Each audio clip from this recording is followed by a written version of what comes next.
Good day to all of our investors and everyone else listening us today.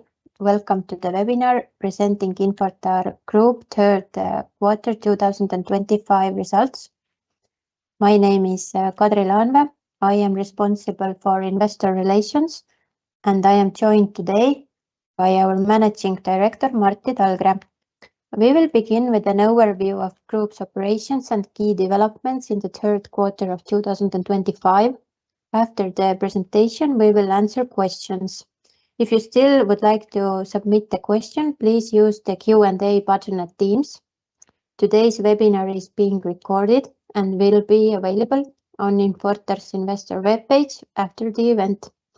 So let's start with an overview of the third quarter results. And I will hand over to Martti now. Good afternoon, dear Infortar shareholders and investors. I'm very pleased to share our Q3 results for 2025 with you today and discuss where we have reached with our growth strategy.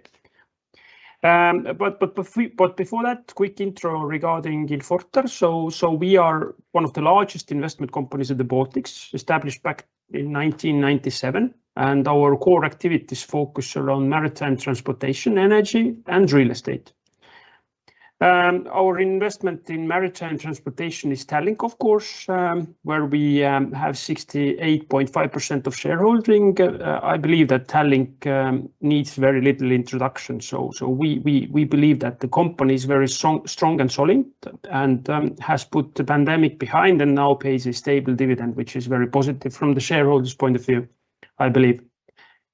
In the energy sector, our main interest is Elenger Group, which has grown into the leading energy company, I think the largest privately owned energy company in the region over the past years, and now operating in 6 different markets in addition to the Baltic countries in Finland, Poland, and also in Germany. The company has grown very international, so as of now, approximately 90% of our business is happening outside of Estonia when it comes to energy. We also have quite a substantial real estate portfolio in Tallinn and around Tallinn, so 18 different properties, and that gives a very good and solid cash flow for our group. Our goal is to continuously grow our company, so both functionally through adding new business lines, but also geographically via expanding to new markets and the new countries.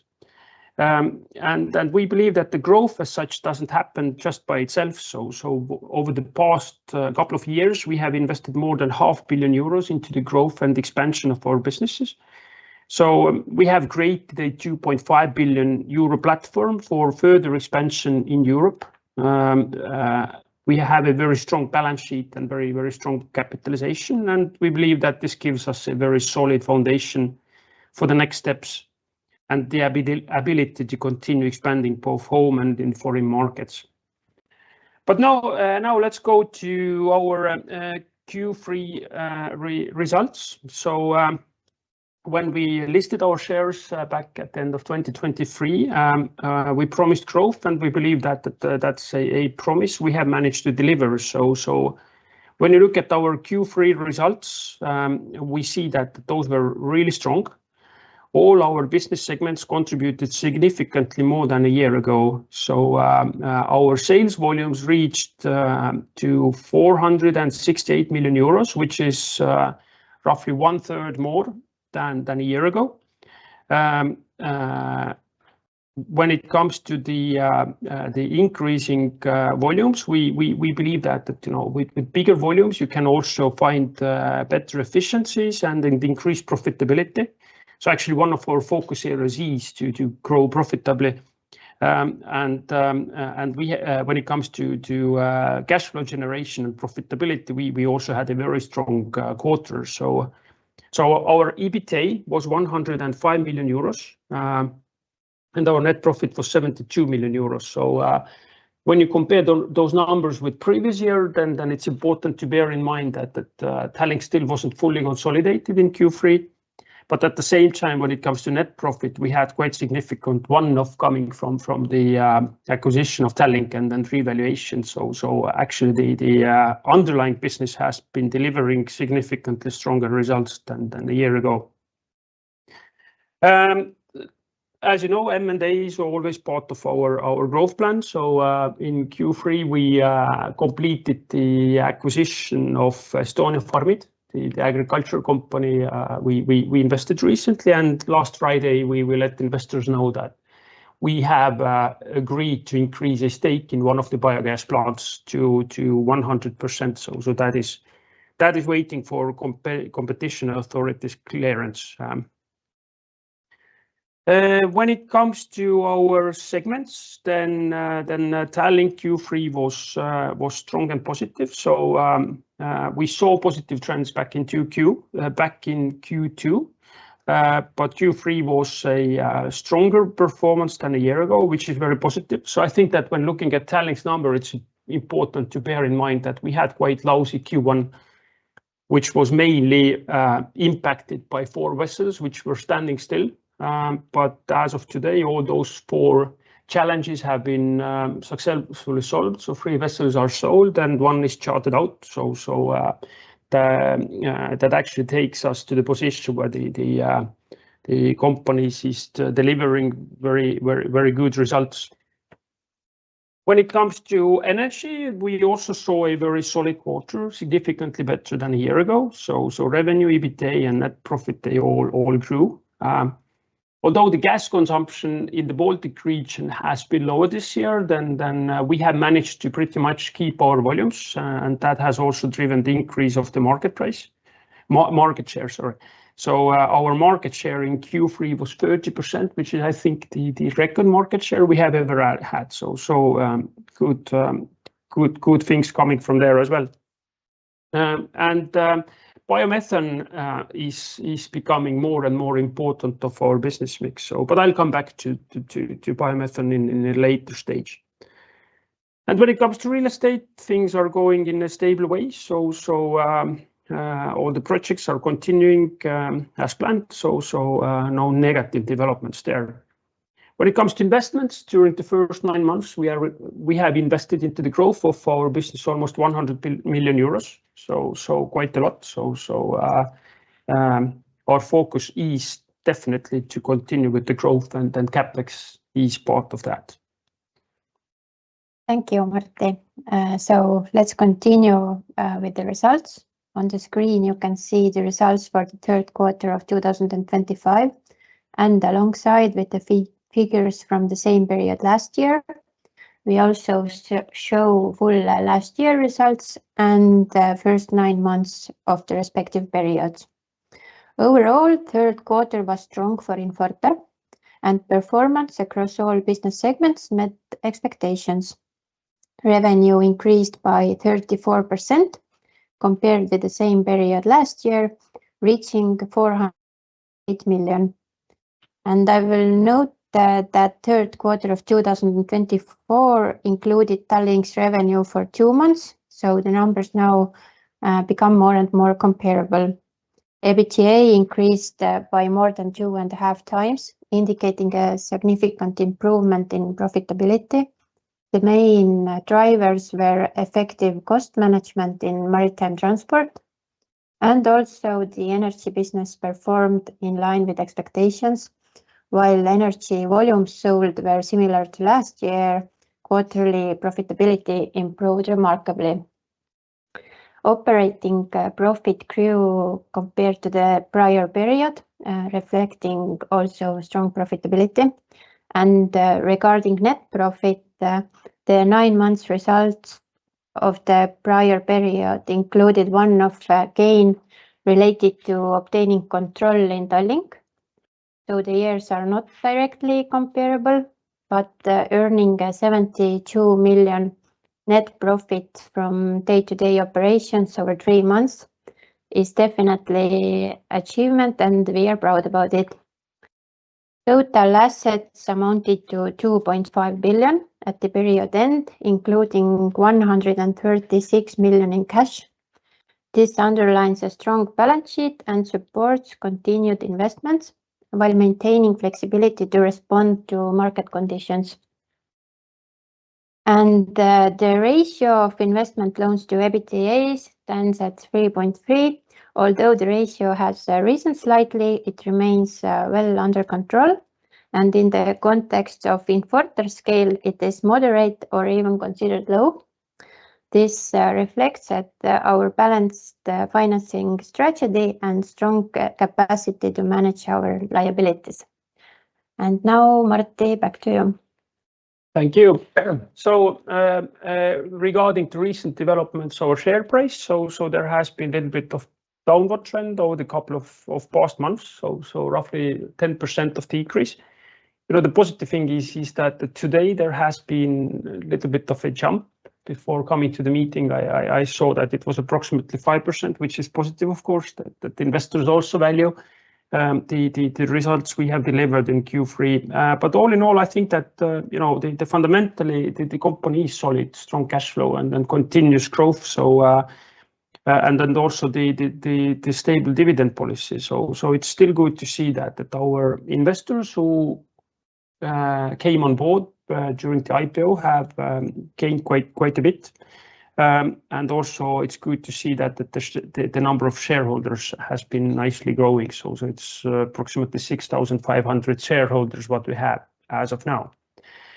Okay, but next let's have an overview of the Q3 results for our three main segments. And I start with maritime transportation.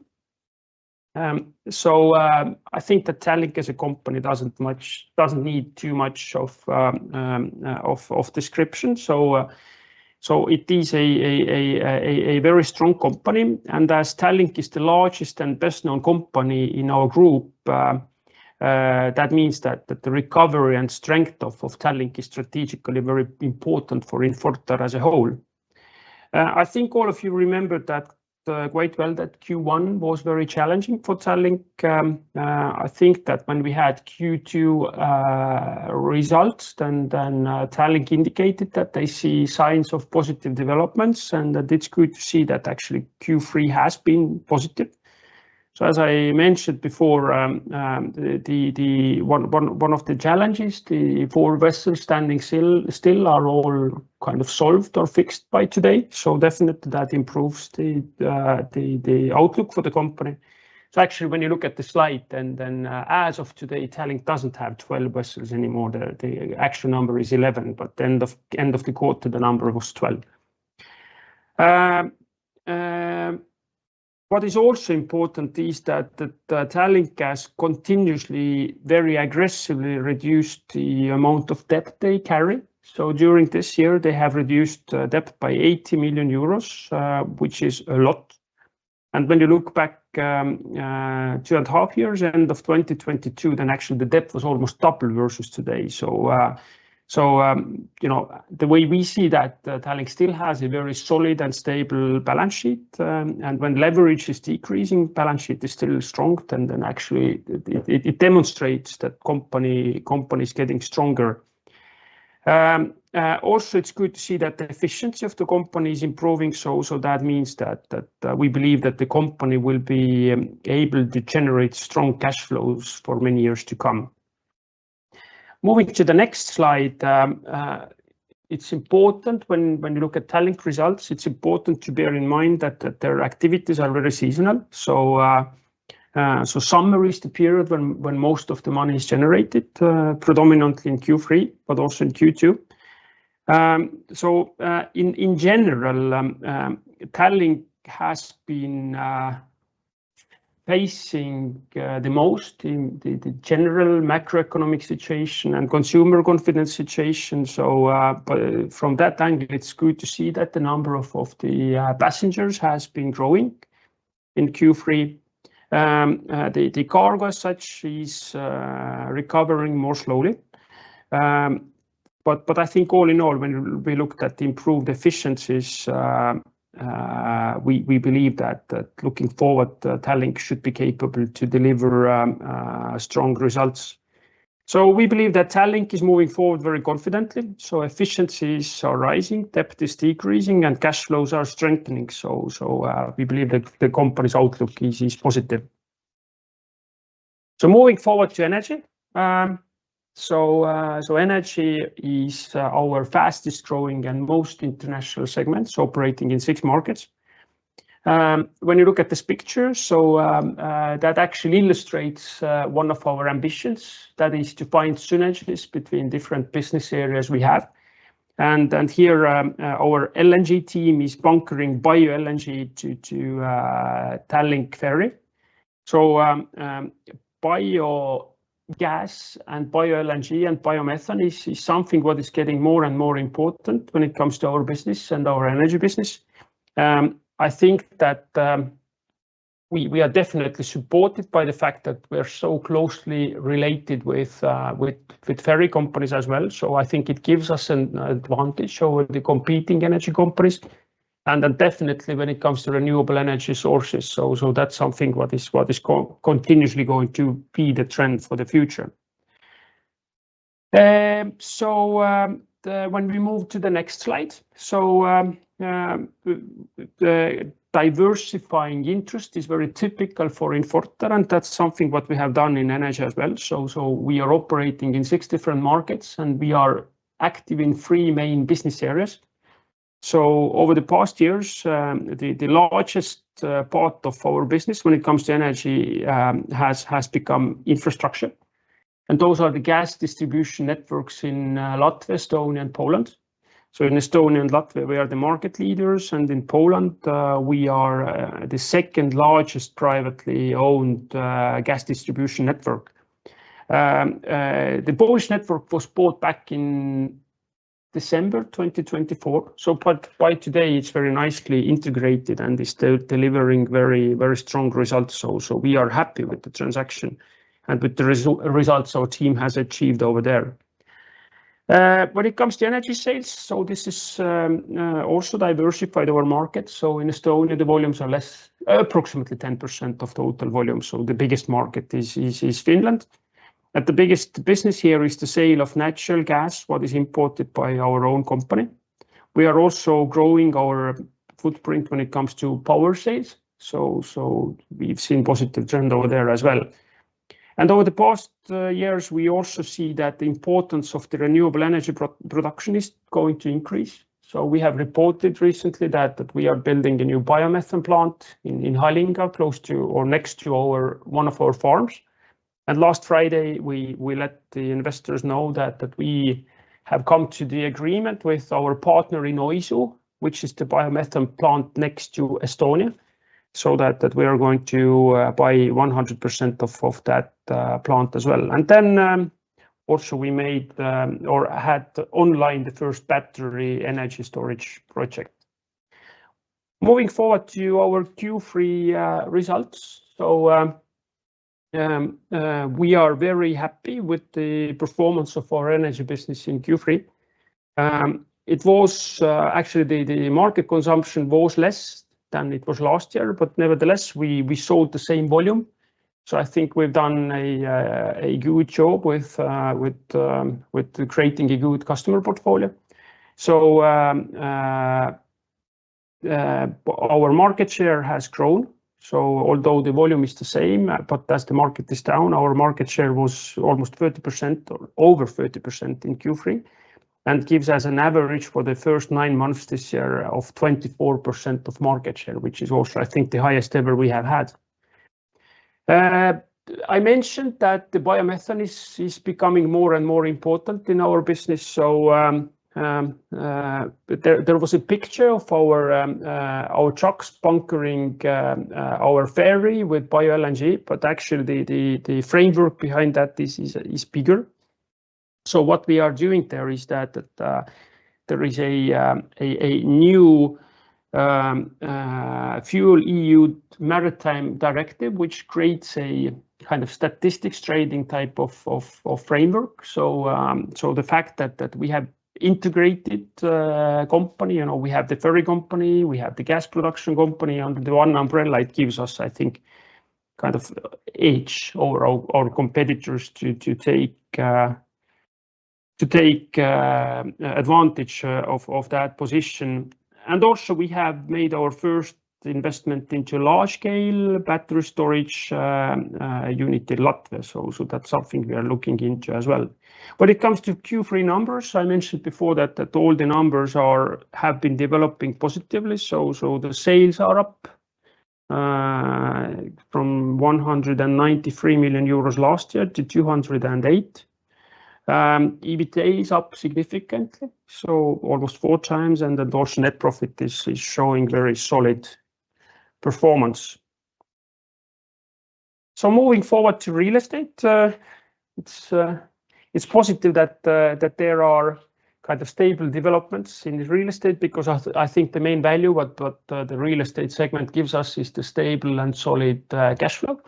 So there has been a slight development over the last year, but all in all, moderate loan-to-value ratio, strong interest cover ratios, so stable and solid business.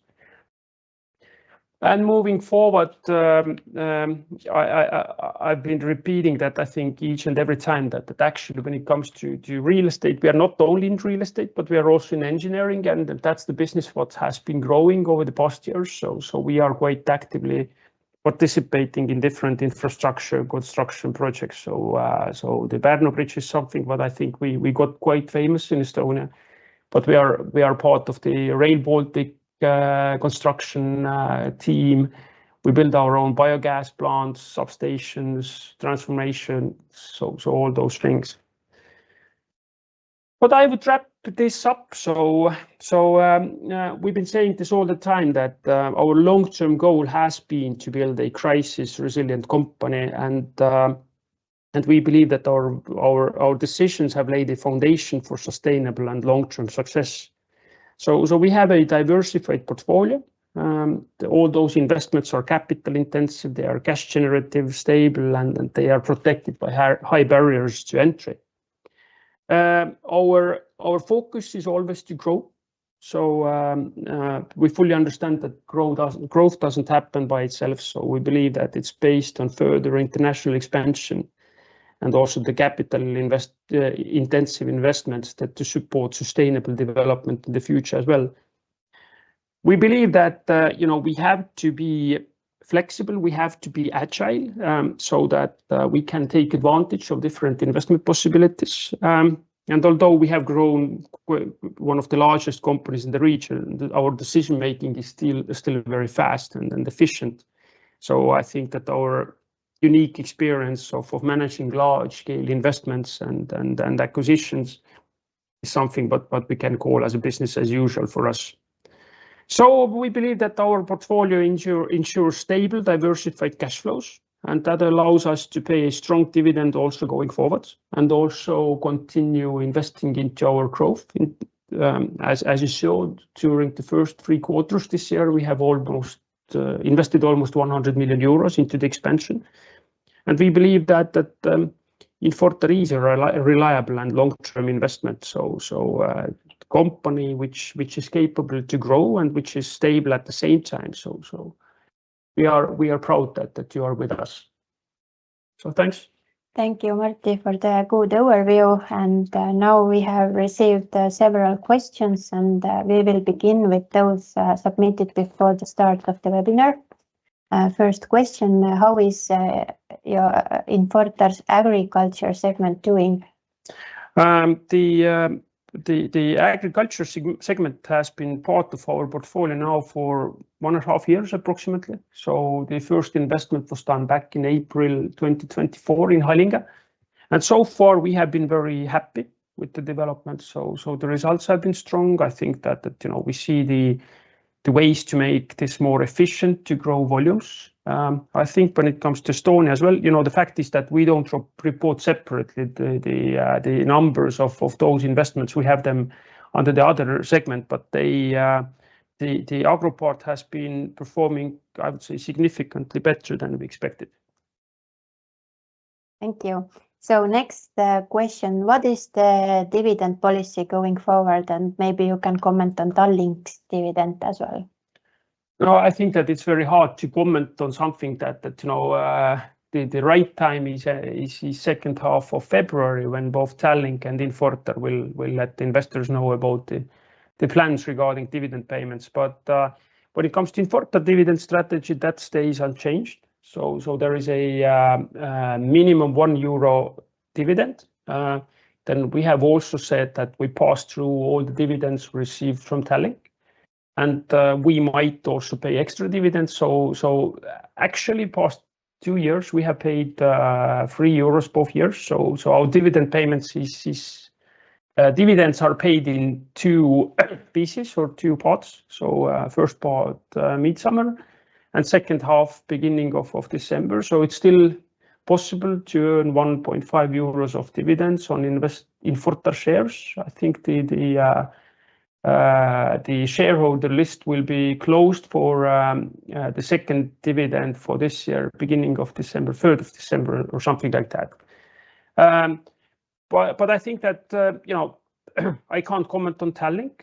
I think that Tallink Q1 result was challenging, but the other quarters have been more positive. So this year Tallink paid 6 cents of dividends, which translated €1.5 for pass-through for our shareholders. So we believe that you know, Tallink is a strong company and has a strong balance sheet. So we hope that they can continue with their dividend strategy as well. So you know, no clear answer, but kind of giving a little bit of flavor how we see that. Yes, thank you. So next question. In Q3, natural gas consumption in the Finnish Baltic region dropped by 20%, while Elenger Group gas and electricity sales volumes in the third quarter remained at the same level as a year earlier, totaling 3.8 terawatt hours. Could you please elaborate on what helped you maintain these stable volumes? Well, I think that that clearly demonstrates that we have super strong salespeople, which is of course true. But I think that you know the different elements over there. I think that's something what we're not describing in our memo as well. But kind of the high level, you know, significant part of the gas consumption in the Baltic market is actually used in power production facilities. And that is usually, you know, used by, you know, like Ignitis or Latvenergo, which import their own gas as well. So as that is almost 40% of the gas consumption in the Baltic market. So if less power is produced from natural gas, then it severely impacts the total gas consumption, but kind of doesn't impact so much that part of the market where we are operating in. So usually the summer months are the months where the gas consumption is weaker anyway, or lower anyway, because of the seasonal reasons. So we believe that I believe that the whole market is just more impacted by kind of, you know, how much power or electricity is produced from natural gas, but you know, as that part of the market isn't so well accessible for us anyway, so it doesn't impact so much. So I don't know if I give you a good answer, but you know, we are the market leader in the market. I think we have very solid client relationships. We are very competitive when it comes to sourcing. So I think that we can keep our customer portfolio quite nicely and defend our position. So I think that the main reason for the gas consumption decrease has been actually related with those power producers. Yes, thank you. Regarding energy segment EBITDA, 24.8 million in third quarter. Could you comment on how it is divided between sales and infrastructure? That's something what as of now we don't separate or split within the year. So what I can say is that the fact that our performance is more stable over the quarters, if you go, I don't know, 3 or 4 years back, is related with the fact that we are making more money from infra. But what is the exact split? I right now just share with you. We still have the year-end numbers of the separate companies, so you might find some hints there. So, but maybe we are going to make this available also in the future. So we'll see. Okay, so let's move on.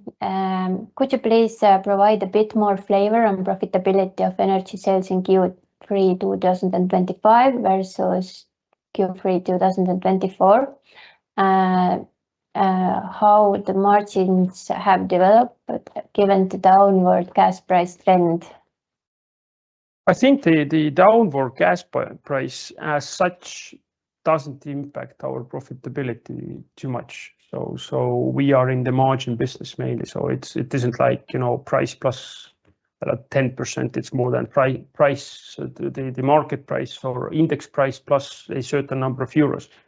This is how this works. I think that last year, what we saw was the whole third and fourth quarter, and also the first quarter this year when the energy sales marginals were under quite a bit of pressure. So when it comes to the infra business, then infra has been very stable this year and last year. I think there hasn't been any significant differences. So I think that the main improvement of the marginality and then profitability of the energy business has come from energy sales, partly because of the good job we have been doing, the efficiencies we're always looking for, but also kind of the fact that I think last year Q3 was quite lousy when it comes to energy sales profitability. So. Yes, thank you. Next question. Estonia Farmit contributed 5.6 million to the group's revenue and 4.5 million to the profit in Q3. Could you please indicate how much it contributed the EBITDA during this period? I think that's something what we haven't shown. But what's important is that when it comes to agriculture in general, so in Tallink, our business is mainly about producing milk, which is, I think, not as seasonal as agriculture in general. And from that point of view, I think Estonia's business mix is a little bit different. They have more of grain in their business mix. And that's why usually in that business, Q1 and Q2 are looking pretty shabby, and then Q3 and Q4 are significantly better, basically when the result is made. So I don't recommend that someone would take Estonia Farmit and then multiply those numbers with 4 and then say that this is a normal level of profitability in that business. So. Again, I think that let's see I think that in our Q2 materials we had a slide regarding kind of pro forma profitability and EBITDA generation of our new agro business. So that gives you a little bit of a understanding how cash is generated in that business. What's important to point out is that this year. There has been a very, very good tailwind. The milk price has been very good, and I think that the inputs have been reasonable. So from that point of view, it has been better year in agri than before. Thank you, and many thanks to everyone watching live and those who will catch up with the replay later. If you have any questions about Infortar as an investment, please feel to contact me. And this is all for today. Thank you and goodbye.